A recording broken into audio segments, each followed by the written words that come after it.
Good evening, you're now with me, Shalishma for TVS Nightline, and here are the headlines for tonight.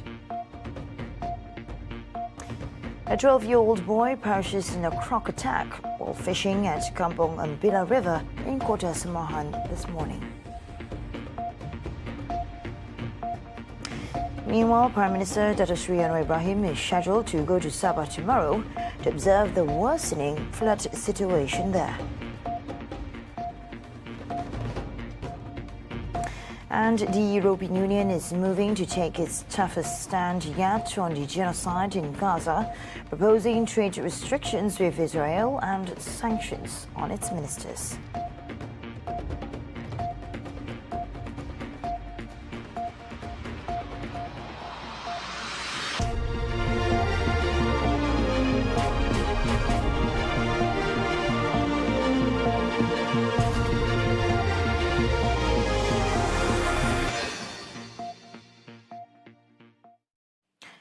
A 12-year-old boy was tragically killed by a crocodile while he was fishing at Kampong Ambila River in Kota Semahan earlier this morning. Arif Fahmi Aiman Muhammad Jinggal was found dead about 10 meters away from the site of the attack with bite marks on his chest and body. Kota Semahan Fire and Rescue Operations Officer Sahabuddin Abang says his team received an emergency call at around 8 in the morning. A search and rescue operation was soon launched before the boy was found at 9:50 a.m. Mangsa berjaya dijumpai oleh pihak bomba bersama dengan pihak orang kampung dan juga APAM. Berdekatan dilihat mangsa di bahagian telah diserang di bahagian badan lah. Semasa kita menjumpai mangsa memang tidak sedarkan diri lah. Kita didapati mangsa telah cedera di bahagian dada akibat digigit oleh buaya lah. Based on eyewitness testimony, the victim was seen fishing on a small boat before he let out a scream and disappeared from view. Witnesses tried in vain to find the boy prior to calling emergency services. Firefighters are urging the public to put safety first when taking part in river activities, a clear warning to prevent another tragedy like this from happening again. Buaya sekarang makin banyaklah dan makin ganas untuk menyerang mangsa-mangsa yang berdekatan dengan sungai-sungai lah. Jadi saya mengharap daripada pihak bomba mengharap berhati-hati kalau dapat jagakan diri lah dari tempat-tempat yang ada banyak buaya lah. Prime Minister Dato Sri Anwar Ibrahim is heading to Sabah tomorrow to assess the flood crisis firsthand. He announced the visit after opening the ASEAN Inter-Parliamentary Assembly's 46th General Assembly in Kuala Lumpur. The flood situation in Sabah has worsened. Evacuees now number more than 3,100 people from over 900 families, up from just under 3,000 last night. In a statement today, the Sabah State Disaster Management Committee said all victims are sheltered at 27 relief centres across 6 districts, including Beaufort, Membakut, Penampang, Papa, Putatan and Sipitang.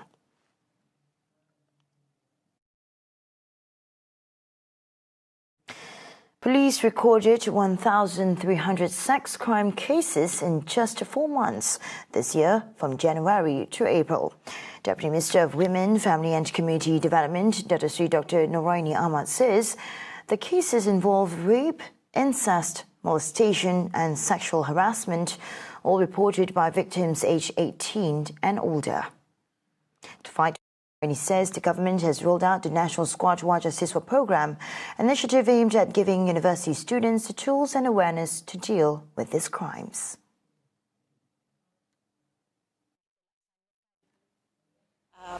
Melalui program yang kita namakan Squad Wajah ini, bagi kita memberi ilmu lah kepada siswa ni, terutamanya cara bagaimana nak membuat laporan, dan kalau sekiranya ada di kalangan jiran, tetangga ataupun rakan-rakan mereka yang mereka suspek mungkin dikacau dan sebagainya, dan kita akan ajar bagaimana mereka nak menghadapi masalah-masalah tersebut. The program, a joint effort between the Ministry of Women, Family and Community Development and University Technology Malaysia, also focuses on reproductive and social health while training students to tackle real-world social challenges. The goal not just to shape smart, capable graduates, but students who have the courage to speak up and take action against sexual harassment.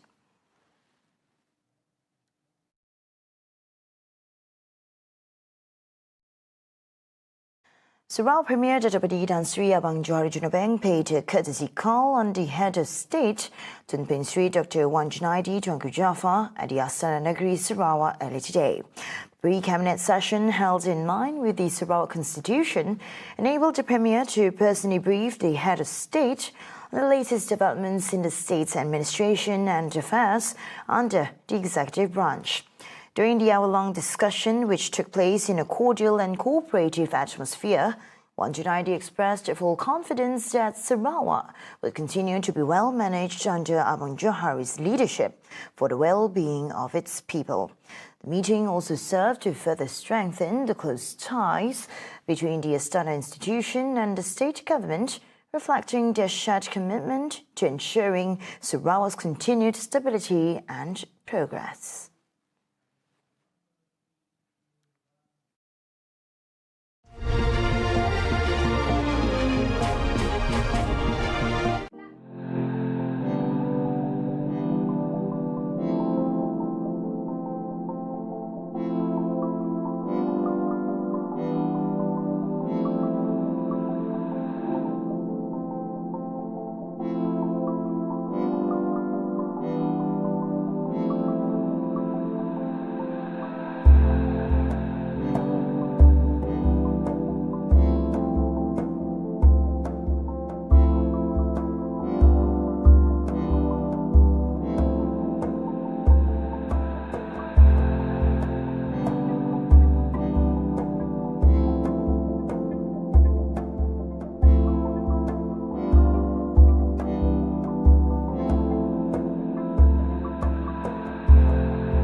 Welcome back. Amid proceedings on Zara Khairina Mother's case, the Coroner's Court was told that one of the 5 students accused in the bullying case had transferred to another school. Head Warden of SMK Agamatun Dato' Mustafa Azhari Abdul Sagab confirmed the matter during his testimony as the 8th witness of the case. The other 4 students remain enrolled at the Sept school. Azhari was also questioned whether he knew about the reason behind the transfer. To this, he said he did not have such information and was left in the dark, especially on how approval was given since it was not part of his job scope. Later, Azhari broke to tears mid-questioning after many netizens accused him and the school for remaining silent in order to protect Zara's killer. Neither he nor the school had ever protected anyone, he said, but had instead given full cooperation to the authorities by handing over all evidence and statements related to the case. After testifying at the witness chamber, Azhar then questioned Zara's mother, Nuraida Lamat, who remained silent despite claims that her daughter had complained about problems at the hostel. He said, "Why? Nuraida is still mum about the KM story that began last May according to the school's investigation and did not lodge any report to the school." Azhari then remained on his stance that if Zara herself did not lodge a complaint, her mother should have done so on her behalf.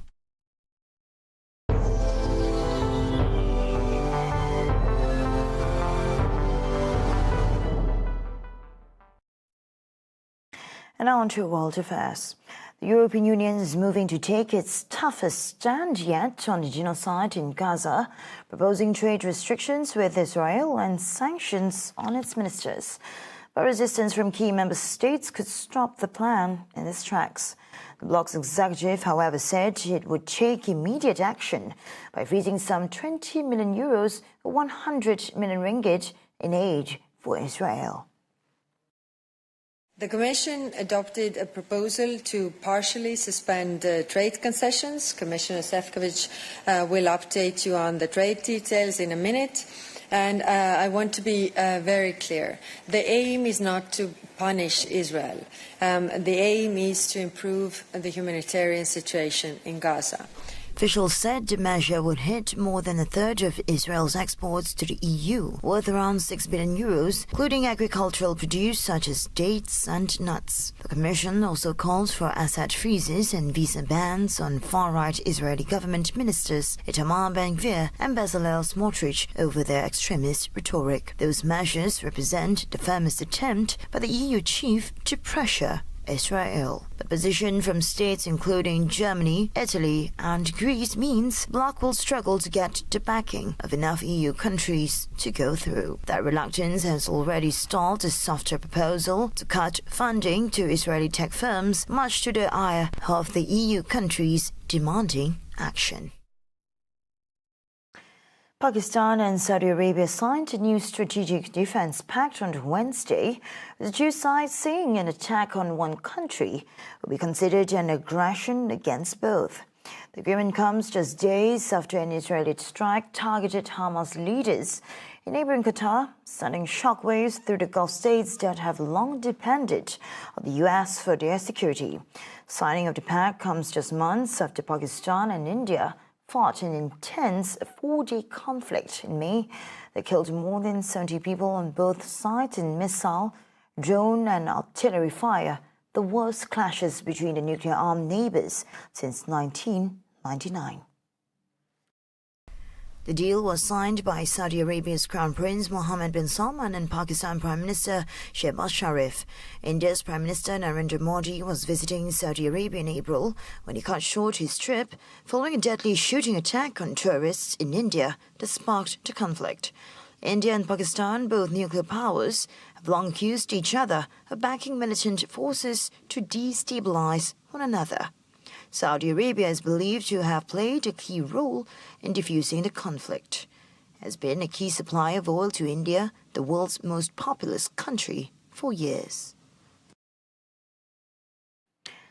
French protesters today staged a day of nationwide disruption in a show of anger over President Emmanuel Macron's budget policies, with mass protests, transport chaos and clashes between police and demonstrators expected. Prime Minister Sébastien Lecornu, Macron's seventh head of government, took office last week, vowing a break from the past against the background of an ongoing political crisis. However, the appointment of the former defense minister has failed to assuage the anger of unions and the left. France's outgoing Interior Minister Bruno Retailleau announced that blockages have been cleared in the Paris region and promises to be uncompromising in the event of unrest during the national strike.